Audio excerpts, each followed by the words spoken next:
হ্যাঁ, বলছি যে তোমাদের তো নাটকটা মোটামুটি আমি তো করিয়ে দিয়েছি, যতটা পেরেছি করিয়ে দিতে পেরেছি। এবং তার সাথে আমি কিছু মেটেরিয়ালসও তো তোমাদেরকে পাঠিয়ে দিয়েছি। আমার মনে হয় এই দুটো দিয়ে তোমরা অনেকটাই এগিয়ে যেতে পারবে। তবে নাটকের ক্ষেত্রে বলবো যে পবিত্রবাবুর যে বইটা আর কি, বাংলা নাট্যমঞ্চ, ওই বইটা তোমাদের কারোর কাছে আছে কিনা জানি না, আমাদের লাইব্রেরিতে প্রচুর আছে।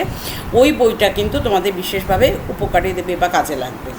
আচ্ছা, নাটকের দিকটা তো আমি কমপ্লিট করে দিয়েছি এবং বারবার করে বলছি যে তোমাদের কিন্তু দশক ধরে প্রশ্ন আসছে। 40-এর দশক, 50-এর দশক, 60-এর দশক, 70-এর দশক, 60 থেকে 80-র দশক কেমন।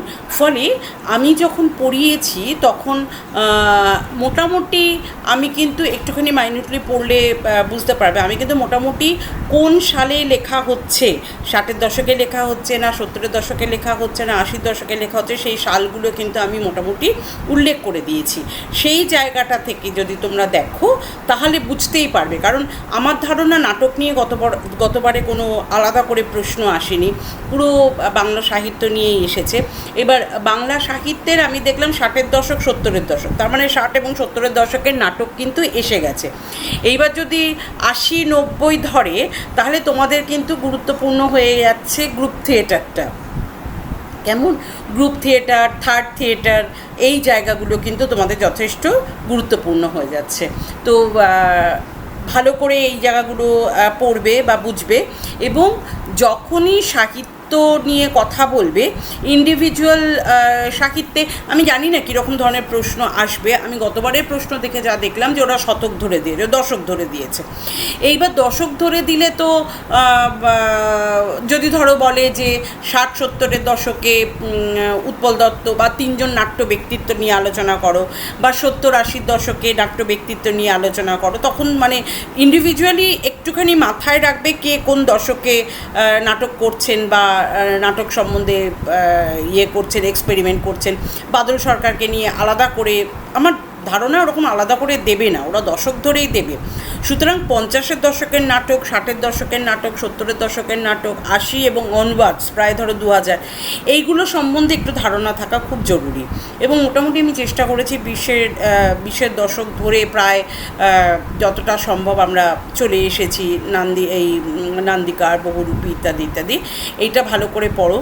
আর বাকি কথা সাহিত্য এবং কবিতা, এইটা এত বড় একটা হিউজ সিলেবাস, এইটা একার পক্ষে পড়ানো সম্ভব না। তাছাড়া কবিতা বা কথা সাহিত্যের ক্ষেত্রে আমি অতটা দক্ষতা সহকারে তোমাদেরকে গাইড করতে পারবো বলে মনে হয় না দশক ধরে তো সেটা আমি কথা বলেছি, অনিন্দিতা ম্যামের সাথেও কথা বলেছি, সুমন্ত স্যারের সাথেও কথা বলেছি যে তারা যদি আলাদা করে তোমাদেরকে একটুখানি মেটেরিয়ালস পাঠিয়ে দেয় বা একটু দুটো একটা ক্লাস নেয়, তাহলে তোমাদের পক্ষে দশকটা বোঝা ভীষণ সুবিধে হবে।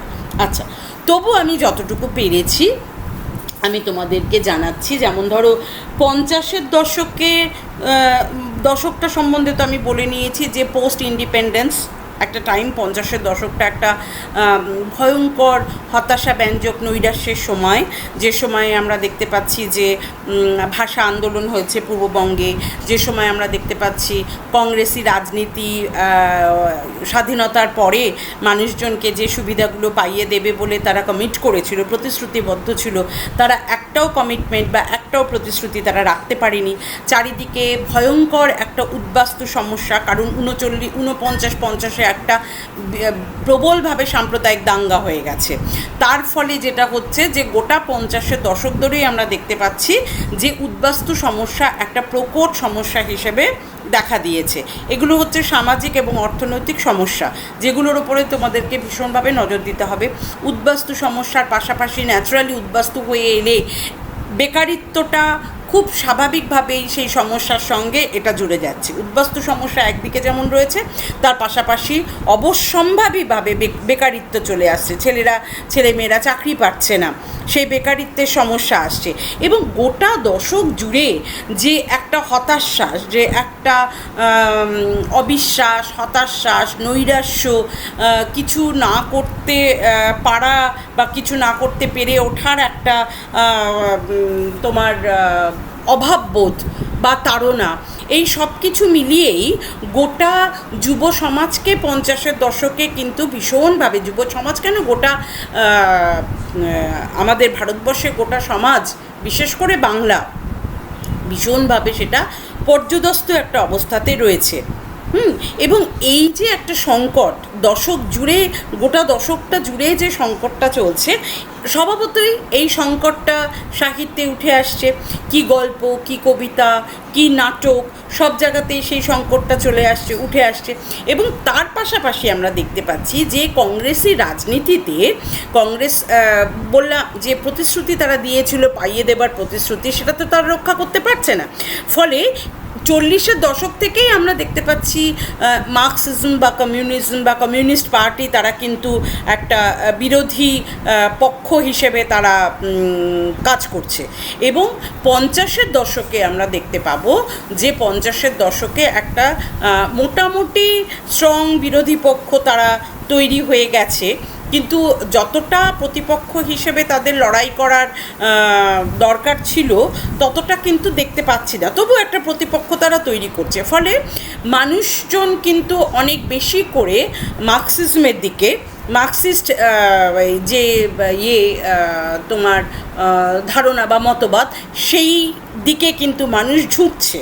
এটা একটা রাজনৈতিক ট্রেন্ড বা এটা একটা পলিটিক্যাল ট্রেন্ড আমরা বলতে পারি, যে কংগ্রেসের এই পাইয়ে দেওয়ার রাজনীতির বিরুদ্ধে মানুষজন আস্তে আস্তে জোটবদ্ধ হয়ে তারা কিন্তু মার্কসিস্ট বা কমিউনিস্ট পার্টির দিকে ঝুঁকছে। কারণ ইতিমধ্যে আমরা দেখেছি গণনাট্য বা আইপিটিএর যে ইন্ডিয়ান পিপল থিয়েটার, সেটা মহারাষ্ট্রে তৈরি হয়ে গেছে। গোটা 50-এর দশক জুড়েই তারা বিভিন্নভাবে সরকারি বা প্রশাসনের কাজকর্মের বিরুদ্ধতা করছে। সে গানের মাধ্যমে বলো, নাটকের মাধ্যমে বলো, সাহিত্যের মাধ্যমে বলো, তারা এর বিরুদ্ধতা করছে।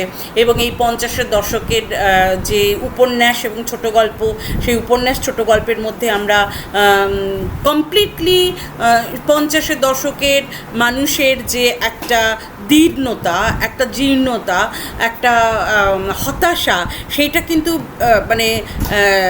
সেটা একটা ইম্প্যাক্ট হিসেবে কাজ করেছে। ফলে বুঝতে পারছি যে 50-এর দশকের চেহারাটা কীরকম হবে, সাহিত্যের চেহারাটা কীরকম হবে। আচ্ছা, 50-এর দশকের উপন্যাস ছোট গল্প নিয়ে যদি তোমরা কথা বলো, আমার ধারণা যে লেখক লেখিকাদের আনাটা খুব জরুরি, সেটা হচ্ছে সুলেখা সান্যাল, সমরেশ বসু, গুণময় মান্না, গৌরকিশোর ঘোষ, বিমল কর, ননী ভৌমিক, অতীন বন্দ্যোপাধ্যায়, মতি নন্দী, দীপেন বন্দ্যোপাধ্যায়, সুনীল গঙ্গোপাধ্যায়, শ্যামল গঙ্গোপাধ্যায়, শীর্ষেন্দু মুখোপাধ্যায়, দেবেশ রায়, আব্দুল জব্বর, অমলেন্দু চক্রবর্তী, বুদ্ধদেব গুহ, কার্তিক লাহিড়ী, এরকম আরও বহু নাম পাওয়া যেতে পারে।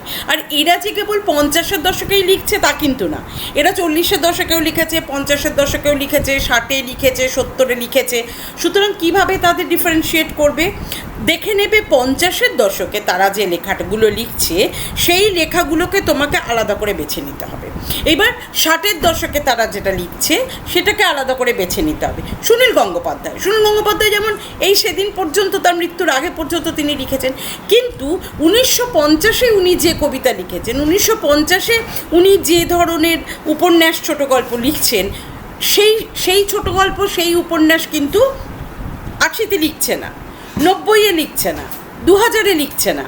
অর্থাৎ লেখক এক থাকছেন, কিন্তু তার লেখা বদলে যাচ্ছে, লেখার কন্টেন্ট বদলে যাচ্ছে, লেখার রীতি বদলে যাচ্ছে, লেখার ধরন বদলে যাচ্ছে। তাহলে 50-60 যখন আমি ধরবো, তখন ধরো 50-60-এর আমি রাজনৈতিক সামাজিক যে প্রেক্ষাপট বা যে ইতিহাস, সেটা আমি খুব ভালো করে বারবার করে আমরা বলেছি, আমরা সেটা বুঝতে পারলাম, পড়লাম। এইবারে আমি দেখব যে সুনীল গঙ্গোপাধ্যায় 50-60-এর দশকে বা শীর্ষেন্দুর 50-60 দশকের যে লেখাগুলো, সেই লেখাগুলোর যে কন্টেন্ট, যে বিষয়বস্তু বা যে আঙ্গিক তারা বেছে নিচ্ছে সেটাকে প্রকাশ করার জন্য, সেইটার সঙ্গে যুগ এবং যুগের যে সামাজিক ও রাজনৈতিক প্রেক্ষাপট সেটা কতটা যাচ্ছে। কেউ কেউ চূড়ান্ত রোম্যান্টিক লিখছে, অর্থাৎ সময়ের যে হতাশ্বাস, সেই হতাশ্বাস থেকে একরকম মুখ ঘুরিয়ে নিয়ে অন্যদিকে ট্রেনটা নিয়ে যাওয়ার চেষ্টা করছে। কেউ আবার অত্যন্ত বাস্তবসম্মত, মানে বাস্তবে যা দেখছে সেটাকেই সে আখ্যানের মধ্যে নিয়ে আসছে। হ্যাঁ, এবং কেউ হয়তো আবার সে যেটা হচ্ছে সেটার এক ধরনের প্রতীকী উচ্চারণ দেখতে পাচ্ছি তার আখ্যানের মধ্যে। অর্থাৎ আখ্যানের বিষয়বস্তু কী করে বদলে যাচ্ছে এবং সেই বিষয়বস্তুর মধ্যে সময় কী করে ধরছে, আবার সেই সময় এবং বিষয়বস্তু বদলে যাওয়ার সঙ্গে সঙ্গেই তো টেকনিকটাও বদলে যায়। আমি যে কথাটা বলতে চাইছি উপন্যাসের মধ্যে দিয়ে, যে কথাটা বলতে চাইছি ছোট গল্পের মধ্যে দিয়ে, আমার সেই বলার সঙ্গে সঙ্গে, বলার বিষয়বস্তুর সঙ্গে সঙ্গে আমার কথন রীতিটা বদলে যাবে। ফলে সেই কথন রীতি বদলে যাওয়ার মানেই হচ্ছে স্ট্রাকচারটা বদলে যাচ্ছে, গল্প বা উপন্যাসের স্ট্রাকচারটা বদলে যাচ্ছে। 50-60-এর দশকে যে স্ট্রাকচারটা থাকছে, 70-এর দশকে যখন সেই বারুদ গন্ধি অগ্নিগর্ভ একটা পলিটিক্যাল আন্দোলন বা বিপ্লব একেবারে আছড়ে পড়ছে বাংলার বুকে, সেই আছড়ে পড়া এবং সেটা অলমোস্ট ধরো 70-এর শেষ পর্যন্ত এটা যখন চলছে এবং 70-এর প্রথম দিকে ধরো বাংলাদেশে মুক্তিযুদ্ধ হচ্ছে, আমার প্রতিবেশী রাষ্ট্র, তো অটোমেটিক্যালি সেই ইম্প্যাক্টটা সমসময়ের সাহিত্যিকদের ওপরে, সমসময়ের ঔপন্যাসিক এবং আখ্যানবিদ যারা তাদের ওপরে পড়ছে। ফলে অত্যাবশ্যকীয়ভাবে আমরা দেখতে পাবো যে সেই গল্পের মধ্যে, সেই উপন্যাসের মধ্যে সেই নকশাল আন্দোলন, সেই আন্দোলনের বিপর্যয়, সেই আন্দোলনের শেষ পরিণতি এবং এই আন্দোলনকে কেন্দ্র করে মানুষের জীবনের যে পরিবর্তন, মানুষের জীবনের পরিবর্তন, তার দৃষ্টিভঙ্গিগত পরিবর্তন, তার জীবনবোধগত পরিবর্তন 60-এর দশকে যা ছিল অবশ্যই 70-এর দশকে সেটা থাকতে পারে না, কারণ this is the new experience মানুষের কাছে। তারা এরকম একটা বিপ্লব দেখতে পাচ্ছে, সেই বিপ্লবটা ধীরে ধীরে কী করে সহিংস বিপ্লব হয়ে যাচ্ছে, যেখানে খুন আসছে, জখম আসছে, রাহাজানি আসছে, পুলিশি তাণ্ডব আসছে, প্রশাসনের প্রতিক্রিয়াশীল দমন পীড়ন নীতি আসছে, হাহাকার দেখতে পাচ্ছি আমরা ঘরে ঘরে। মানে সেই খুনের রাজনীতিতে কত শত প্রাণ, একেবারে নবীন প্রাণ সেখানে শেষ হয়ে যাচ্ছে, যোগ্য নেতা পাওয়া যাচ্ছে না, ভুল পথে, ভুল মতাদর্শে দ্বারা প্রাণিত হয়ে ভুল পথে আন্দোলন চালিত হয়ে যাচ্ছে। কেমন গোটাটাই একটা ভয়ঙ্কর সংকট, যেই সংকটটা কারুর কাছে কাম্য ছিল না, যেই ইডিওলজি নিয়ে, যে মতাদর্শ নিয়ে এই আন্দোলন শুরু হয়েছিল, কিন্তু একটা টাইমে গিয়ে দেখলাম আমরা সেই ইডিওলজি থেকে, সেই মতাদর্শ থেকে, সেই তত্ত্ব থেকে, রাজনৈতিক তত্ত্ব থেকে কিন্তু বিপ্লব সরে এলো। বিপ্লব সরে এসে এটা প্র্যাকটিক্যালি প্রায় খুনের রাজনীতিতে পরিণত হয়ে গেল। তখন খুন ছাড়া, রক্ত ছাড়া, বারুদ ছাড়া আর কিছু লোকে চেনে না। এবং এই রাজনীতির ফলে, এই আন্দোলনের ফলে 70 দশকের মানুষের যাপন, 70 দশকের মানুষের জীবনযাপন কিভাবে বিপর্যস্ত হয়ে যাচ্ছে, কি করে মা পুত্রহারা হচ্ছে, মায়ের কোল শূন্য হয়ে যাচ্ছে, স্ত্রী স্বামীহারা হচ্ছে, হাজার হাজার পরিবার কিভাবে ধ্বংস হয়ে যাচ্ছে। হ্যাঁ, একটা টোটাল অবক্ষয়, লেট 70s একটা টোটাল অবক্ষয়ের চেহারা, সামাজিক অবক্ষয়ের চেহারা। তো খুব অটোমেটিক্যালি, খুব অবধারিতভাবে এই সামাজিক অবক্ষয়, এই বিপ্লব, এই বিপ্লবের পরিণতি, এই ধ্বংস, সেটা তো সমসময়ের সাহিত্যকে অবশ্যই প্রভাবিত করবে। এবং সেই প্রভাবটা আমরা কাব্যে দেখব, সে প্রভাব আমরা নাটকে দেখব, সে প্রভাব আমরা উপন্যাসের মধ্যে তো দেখবই। কেমন সেই 70 দশক শেষ হচ্ছে, 70 দশকের পর থেকে আসছে 80-র দশক, 90-এর দশক। এই ভাবধারাকে নিয়েই একটা যখন প্রশাসনিক স্থিতাবস্থা আসছে, মানুষ আবার নতুন করে নিজের জীবন গুছিয়ে নিচ্ছে, আবার নতুন করে সে আগলে তুলছে তার ঘর সংসার সব কিছু, সেইখান থেকে লেখকদের দৃষ্টিভঙ্গিগত বদলটা কিভাবে হচ্ছে, কিভাবে সেই বিপ্লব পরবর্তী, এমন নয় যে 70 দশকে নকশাল আন্দোলন বা বাংলাদেশের মুক্তিযুদ্ধ হয়েছে বলে সুতরাং গোটা 70 দশক জুড়ে যে উপন্যাস লেখা হয়েছে, ছোট গল্প লেখা হয়েছে বা কবিতা লেখা হয়েছে শুধু এইগুলোই এসেছে, তা নয়। এইগুলো বিভিন্নভাবে মানুষকে প্রভাবিত করেছে, বিভিন্নভাবে বাংলা সাহিত্যকে প্রভাবিত করেছে। কেউ কোনো লেখক ডিরেক্টলি ইনফ্লুয়েন্সড হয়েছেন, ডিরেক্টলি তার ইম্প্যাক্টকে তার সাহিত্যে, সেই অভিজ্ঞতা তার সাহিত্যে এসে লেগেছে, কেমন। আবার কেউ এইটাকে কেন্দ্র করে নিয়ে সে তার নিজের সাহিত্যের বিষয়বস্তু, সে তার নিজের সাহিত্যের কমিটমেন্টের জায়গা, দায়বদ্ধতার জায়গা, সে তার নিজের সাহিত্যের শৈলী নির্বাচন করে নিয়ে একটা ভিন্ন ধারার সাহিত্য রচনা করেছে। এবং শুধু এই 10 বছর বলে নয়, এইরকমভাবে তো সাহিত্যের দশক বিভাগ আমরা করতে পারি না। দিস ইজ আ ট্রেন্ড, এটা একটা সাহিত্যের প্রবণতা, এটা একটা সাহিত্যের ধারা, কেমন। যে ট্রেন্ডটা ধরো 70 দশকে শুরু হয়েছে, 70 দশক 80 দশক, ধীরে ধীরে সেই ট্রেন্ডটা কী করে একটা পরিণতির দিকে আসছে, একটা স্থিতাবস্থার দিকে আসছে, অর্থাৎ গোটা 80 দশক জুড়েও আমরা দেখতে পাবো, চাই কি 90-এর দশকেও দেখতে পাবো এই আন্দোলন নিয়ে কীভাবে তৈরি হচ্ছে, সাহিত্য তৈরি হচ্ছে। 80 দশকে যে ঘটনাগুলো ঘটছে সেই ঘটনাগুলোকে নিয়েও এইরকমভাবে আমরা দেখব। অর্থাৎ আমাদের যেটা করতে হবে, যেমন ধরো 60-এর দশকে আমরা যদি উপন্যাস দেখি, আমাদেরকে যাদেরকে আনতেই হয় তিনি হচ্ছেন, এরা তো আছে, 50-এর দশকে যারা আছেন তারা তো আছেন, তাছাড়া আছে ধরো জ্যোৎস্নাময় ঘোষ, দিব্যেন্দু পালিত, চিত্ত ঘোষাল, অমলেন্দু চক্রবর্তী, আমি আগেই বলেছি, তপবিজয় ঘোষ। 60-এর দশকটাকে ধরতে গেলে 60-এর দশকে তো আরেকটা টার্ময়েল আমরা দেখতে পাচ্ছি, যেখানে সিপিআই ভেঙে যাচ্ছে, সিপিআই ভেঙে গিয়ে সিপিআই সিপিএম হয়ে যাচ্ছে। আবার 68-69-এ দেখতে পাচ্ছি সিপিআইএম ভেঙে গিয়ে সিপিআইএমএল, অর্থাৎ নকশালবাড়ি আন্দোলন মাথাচাড়া দিচ্ছে। অর্থাৎ গোটা 60-এর দশকেই মানুষ বিভ্রান্ত যে কংগ্রেসি রাজনীতি এই, এবং কংগ্রেসের প্রতিপক্ষ হিসেবে যে সিপিআইকে তারা আঁকড়ে ধরতে চেয়েছিল, সেইখানেও একটা ভাঙন। সুতরাং মানুষ কার দিকে যাবে? হ্যাঁ, প্রগতিশীল সিপিআই যারা, তারা সিপিআইএম করলেন, এবং যারা রক্ষণশীল বা কনজারভেটিভ কমিউনিস্ট যারা, তারা রয়ে গেলেন সিপিআইতে।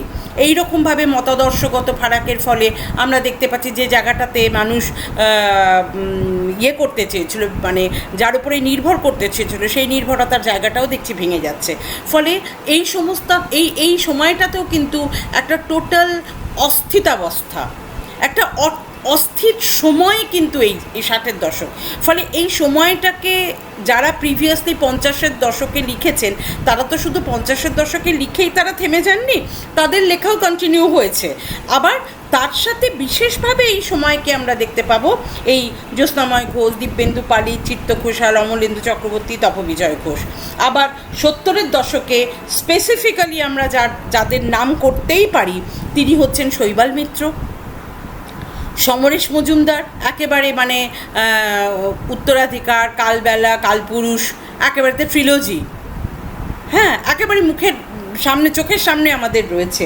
ভগীরথ মিশ্র, তপন বন্দ্যোপাধ্যায়, উদয়ন ঘোষ, এই রকম স্পেসিফিক্যালি দশক ধরে যখন তোমরা লিখবে, এদেরকে কিন্তু আনতেই হবে। মানে 50-এর দশকে যে সমস্ত ঔপন্যাসিকের নাম করলাম, তারা তো 80, 90, 2000 পর্যন্ত লিখেছেন, ঠিক আছে। তাদের দশক অনুযায়ী লেখার প্যাটার্ন বদলে গেছে, দশক অনুযায়ী লেখার বিষয়বস্তু বদলে গেছে, সেগুলো তো তোমরা পাচ্ছই। তাদেরকে ধরে 60-এর দশক, তাদের লেখাগুলোকে 60, 70, 80, 90, 2000, জাস্ট সেগুলোকে তোমরা ভাগ করে নেবে। ভাগ করে নিয়ে এইবার ওই সময়ের লেখাতে, তাদের লেখার মধ্যে কীভাবে সেই সময়টা আসছে সেটা দেখবে। কিন্তু এই লেখক বাদেও যাদের আমি নামগুলো বললাম, স্পেসিফিক্যালি তাদেরকে তো ধরতে হবে। যেমন সমরেশ মজুমদার সাহিত্যিক হিসেবে এত প্রমিনেন্ট হয়ে গেলেন সেই যুগে, এত প্রমিনেন্সি পেলেন কেন না তার উত্তরাধিকার একেবারে নকশাল আন্দোলনের উপরে নির্ভর করে লেখা, কালপুরুষ, কালবেলা কালপুরুষ, কেমন? ফলে এই রকম সময় ধরে যে লেখকরা শুধু একেবারে মানে হাইলাইটেড হয়ে গেলেন, একেবারে সামনের সারিতে চলে এলেন, একেবারে এই লেখকদের মধ্যে কিন্তু আমরা শৈবাল মিত্র, সমরেশ মজুমদার এদেরকে ফেলবই। বাকি তো সে তো সুনীল গঙ্গোপাধ্যায়ও আছেন, সমরেশ বসুও আছেন, শীর্ষেন্দুও আছেন, দেবেশ রায় আছেন, সবাই আছেন, কিন্তু স্পেসিফিক্যালি এদের নাম আমাকে উচ্চারণ করতেই হবে যে এরা কিন্তু শুধু ওই দশকটা ধরে লিখে একেবারে সামনে এলো। বুঝতে পারছো? তাহলে এইভাবে আমাদেরকে আখ্যানগুলোকে সাজাতে হবে। আমি মোটামুটি চেষ্টা করেছি এবং আখ্যানের ওপরে আমি দেখছি আমার কাছে যদি তেমন থাকে, তোমার মেটেরিয়ালস থাকে, আমি নিশ্চয়ই তোমাদেরকে দেব। এবং আমি বারবার তোমাদের যেটা বলার চেষ্টা করছি যে এটা তো দশক ধরে, ফলে দশক ধরে ভাবার চেষ্টা করো। দশক ধরে ধরো 50-এর দশকের উপন্যাস, 50-এর দশকের নাটক, 50-এর দশকের কবিতা একসঙ্গে, ফলে খুব বিস্তৃত করবার জায়গাটা কিন্তু নেই। হ্যাঁ, তুমি কি করতে পারো, ওই দশকের কয়েকজন লেখকের নাম দিতে পারো। এবার ওই দশকের লেখকের নাম দিলে, ধরো যদি তোমাকে বললো যে 70-80 দশকটা ধরে এই সময় বাংলা সাহিত্যে সময়ের যে প্রভাব সেটা কিভাবে কাজ করেছে, তুমি এবারে কি করবে, 70 দশকে যা যা ঘটনাগুলো ঘটেছে বা 60-এর দশকে বা 80-র দশকে ঘটনাগুলো ঘটেছে সেগুলোকে তুমি দিচ্ছ, দিয়ে এইবারে এই সময় কারা কারা লিখছেন সেই নামগুলো উল্লেখ করবে এবং জেনারেলভাবে এই সময়ে সাহিত্যের বৈশিষ্ট্য, সাহিত্যিক বৈশিষ্ট্য বা ট্রেন্ডটা কী, তার উপন্যাস, ছোট গল্প, কবিতা, নাটক, তার মধ্যে দেখা যাচ্ছে যে একটা বিশেষ ট্রেন্ড, যে সময়ের যে আন্দোলন সেগুলো কী করে উঠে আসছে, একটা জেনারেল বৈশিষ্ট্য, সময়ের একটা, ওই সময়ের যে সাহিত্য, সেই সাহিত্যের একটা জেনারেল বৈশিষ্ট্য তোমাকে লিখতে হবে। ওই নাটকের আলাদা, উপন্যাসের আলাদা, কবিতার আলাদা, এটা কিন্তু নয়, বাংলা সাহিত্যের একটা জেনারেল বৈশিষ্ট্য, কেমন? সেই জেনারেল বৈশিষ্ট্যটা তোমাকে ওখানে দিতে হবে। তার পরিপ্রেক্ষিতে তোমাকে উল্লেখ করে দিতে হবে, ধরো উপন্যাসিকেরা এরা, কবি এরা, নাট্যকার এরা। উপন্যাসিকের মধ্যে তুমি নাম দিলে তার মধ্যে হয়তো স্পেসিফিক্যালি তুমি শৈবাল মিত্রের এই নাটক বা সমরেশ মজুমদারের এই শৈবাল মিত্রের এই উপন্যাস বা সমরেশ মজুমদারের এই উপন্যাস, যেগুলো একদম তোমার মনে হচ্ছে যে একেবারে সেই সময়কে ধরেছে, ওরকম দু একটা উপন্যাসের সম্বন্ধে 2-1 লাইন লিখলে, কারণ ওরা কিন্তু একটা দশক দিচ্ছে না, মোটামুটি 2-3টে দশককে ধরে দিচ্ছে, ফলে তোমার তো খুব বেশি লেখার জায়গা নেই, কেমন? তোমাকে কাব্য লিখতে, কবিতা লিখতে হবে, নাটক লিখতে হবে, উপন্যাস লিখতে হবে, ফলে ব্যাপারটাকে কংক্রিট করবে। নামগুলো লিখবে, এই লেখকের কোন বই, 60-এ কী লিখছেন, 50-এ কী লিখছেন, সেগুলোকে জট ডাউন করবে, সেগুলোকে একটা জায়গায় লিখবে। ধরো সুনীল গঙ্গোপাধ্যায়, তুমি কয়েকজনকে, অনেকের নাম আমি দিলাম, ধরো 50-এর দশকে, তার থেকে তুমি 4 জনকে বেছে নিলে বা 5 জনকে বেছে নিলে, কেমন? এই 5 জনকে বেছে নিয়ে 50-এ কী লিখছেন, 60-এ কী লিখছেন, 70-এ কী লিখছেন, 80-তে কী লিখছেন, 90-এ কী লিখছেন, সেই বইগুলোর নামগুলো তুমি ক্যাটাগরাইজ করে দাও। তারপরে সেখান থেকে একটা দুটোকে বেছে নিয়ে কী বলতে চাইছে সেটার ওপরে জোর দিয়ে তুমি লেখাটা কমপ্লিট করো। কবিতার ক্ষেত্রেও তাই, কবিতাটা নিয়ে আমি দাঁড়াও এর পরের দিনকে আবার একটুখানি বলার চেষ্টা করব। কবিতাটার ক্ষেত্রেও তাই, কেমন? নাটকের ক্ষেত্রেও তাই। সুতরাং তুমি কিন্তু অনেক কথা বলার জায়গায় নেই, তোমাকে অল্প কথা বলতে হবে। স্পেসিফিক্যালি 4-5 জন ঔপন্যাসিক, 3-4 জন কবি বা 2-3 জন নাট্যকারকে নিয়ে স্পেসিফিক্যালি যারা সময়কে ধরেছেন তাদেরকে উল্লেখ করতে হবে, করে তোমার লেখাটা শেষ করতে হবে। এটা কিন্তু অ্যাজ এ হোল একটা জেনারেল মানে প্র্যাকটিক্যালি এই সিলেবাসটা কেন দিয়েছে আমি তোমাদের জানি না। সুমন্ত স্যারের সাথে আমার কথা হচ্ছিল যে এইটাতে ওরা কী বোঝাতে চেয়েছে, কী বলতে চেয়েছে। This is a huge syllabus, this is the huge syllabus. যেমন হাংরি জেনারেশনের সম্বন্ধে আমি এখনও কিছু তেমন জেনে উঠতে পারিনি। এইটাও একটা 60-এর দশকের হাংরি জেনারেশনের একটা সাহিত্যিক আন্দোলন। এটা সম্বন্ধে আমি চেষ্টা করছি জোগাড় করে তোমাদেরকে যদি কিছু তথ্য পাঠিয়ে দেওয়া যায় আর কি। আসলে বইপত্র কিছুই পাওয়া যাচ্ছে না। এই বইপত্র পেলে তোমাদেরও খুব সুবিধে হতো, তোমরা ইজিলি এগুলো পেতে পারতে। সন্দীপদার লিটল ম্যাগাজিন লাইব্রেরিতে গেলেই একদিনেই তোমরা পেয়ে যেতে, কিন্তু এ তো কবে খুলবে আমরা বুঝতে পারছি না। ফলে আমাদেরও খুব সমস্যা হচ্ছে, কোনো বই আমাদের হাতে নেই। আমরা পড়াবো কি? তবু নাটকের কিছু ছিল আমার কাছে, আমি যেগুলোর উপরে বেস করে তোমাদের 20 শতকটা পড়িয়ে দিতে পেরেছি এবং কিছু মেটেরিয়ালসও পাঠিয়ে দিতে পেরেছি। আর কিন্তু কাব্য উপন্যাসের তো প্র্যাকটিক্যালি আমার কাছে কোনো সেরকম রেফারেন্সই নেই। তবু যতটা সম্ভব আমি কিভাবে উত্তরগুলো লেখা হবে, কোন টেকনিকে লেখা হবে, সেগুলো আমি বুঝিয়ে দেওয়ার চেষ্টা করলাম। এরপরে একদিন কবিতা নিয়েও আমি বলার চেষ্টা করব আর কি।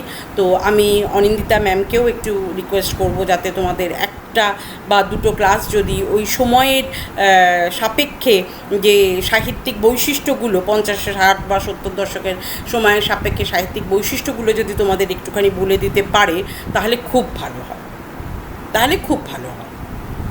হ্যাঁ, এইভাবে তোমরা চিন্তা করো। আর আমি দেখছি আমার কাছে আর কি মেটেরিয়ালস আছে, সেই মেটেরিয়ালসগুলো কতটা তোমাদেরকে দিয়ে তোমাদের লেখাটাকে কিছুটা ডেভেলপ করা যায় সেই ব্যাপার। আর আরেকটা ব্যাপার হচ্ছে, তোমাদের তো আমি পড়াচ্ছি দিচ্ছি, কিন্তু তোমাদের কোনো রেসপন্স আমি পাচ্ছি না। ঠিক আছে ম্যাডাম, বুঝতে পারছি ম্যাডাম, এগুলো লিখে যাচ্ছ, কিন্তু এটা তো লিখলে হবে না। তোমাদের তো প্রশ্ন থাকতে হবে যে ম্যাডাম এগুলো কি, সেই প্রশ্নের সাপেক্ষে তবে তো আমি ধরো অনিন্দিতা ম্যাডামের সঙ্গে বা সুমন্ত স্যারের সঙ্গে বা অন্যান্য ম্যাডামদের সঙ্গে কথা বলে আমি তোমাদেরকে বোঝাতে পারবো। যেমন উপন্যাসের ক্ষেত্রে ধরো আশাপূর্ণা দেবী তার প্রথম প্রতিশ্রুতি,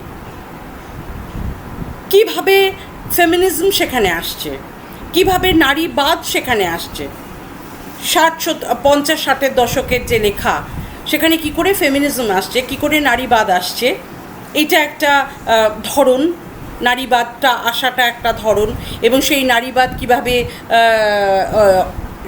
সুবর্ণলতা এর মধ্যে প্রথম প্রতিশ্রুতি সুবর্ণলতা এর মধ্যে সেই নারীবাদকে তিনি কিভাবে নিয়ে আসছেন, তার সাথে রাজনৈতিক সচেতনতা আসছে, সশস্ত্র বিপ্লবের কথা আসছে, সেই বিপ্লব উপন্যাসের মধ্যে কিভাবে ঢুকছে। কেমন স্পেসিফিক্যালি সময় ধরে পুরুষ এবং নারী কিছু ঔপন্যাসিককে তোমাদেরকে বেছে নিতে হবে যে কোট আনকোট তাদের উপন্যাসের মধ্যে এই ইজম, এই আন্দোলন, এই রাজনীতি কিভাবে সাহিত্যে ঢুকছে, বিশেষ করে রাজনীতিটা কিভাবে সাহিত্যে ঢুকছে। ফেমিনিজম এসছে, হ্যাঁ, তার পাশাপাশি বিপ্লব এসছে, এবং বিপ্লবের বিরুদ্ধে এই ফেমিনিজমের এবং সামাজিক সোশ্যাল যে কনস্ট্রাক্ট সামাজিক যে আমাদের প্যাটার্নটা, তার বিরুদ্ধে কিভাবে মেয়েরা লড়াই করছে। হ্যাঁ, এই জিনিসগুলো ওই সময় ধরে এই জিনিসগুলো কিন্তু তোমাদেরকে করতে হবে। কারণ যেহেতু প্রচুর বই পাচ্ছি না, ফলে তোমাদেরও পরিশ্রম করতে হবে। আমরা তো করছি, এবং আমি দেখছি অনিন্দিতা ম্যামের সাথে কথা বলে। ঠিক আছে, একটু প্রশ্ন করলে ভালো হয়।